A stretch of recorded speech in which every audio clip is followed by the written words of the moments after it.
इस दुनिया में कोई गरीब नहीं है। एक समय की बात है, भगवान गौतम बुद्ध एक गांव में धर्म सभा को संबोधित कर रहे थे। लोग अपनी विभिन्न परेशानियों को लेकर उनके पास जाते थे और उसका हल लेकर खुशी खुशी वहां से लौटते थे। उसी गांव के सड़क के किनारे एक गरीब व्यक्ति बैठा रहता। महात्मा बुद्ध के उपदेश शिविर में आने जाने वाले लोगों को बड़े ध्यान से देखता। उसे बड़ा आश्चर्य होता कि लोग अंदर तो बड़े दुखी चेहरे लेकर जाते हैं, लेकिन जब वापस आते हैं तो बड़े खुश और प्रसन्न दिखाई देते हैं। उस गरीब को लगा क्यों न वह भी अपनी समस्या को भगवान के समक्ष रखे। मन में यह विचार लिए वह भी महात्मा बुद्ध के पास पहुंचा।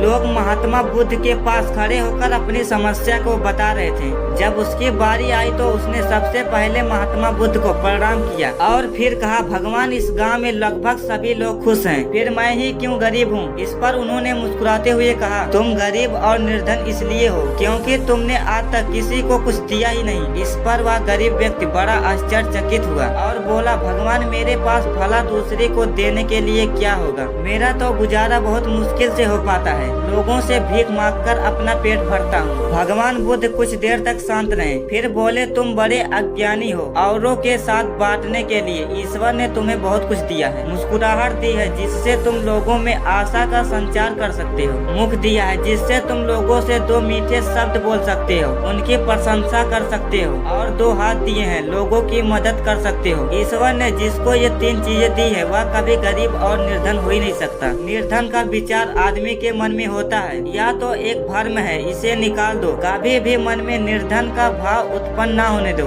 गरीबी अपने आप दूर हो जाएगी। भगवान बुद्ध का संदेश सुनकर उस आदमी का चेहरा चमक उठा। उसने इस उपदेश को अपने जीवन में उतारा, जिससे वह फिर कभी दुखी नहीं हुआ।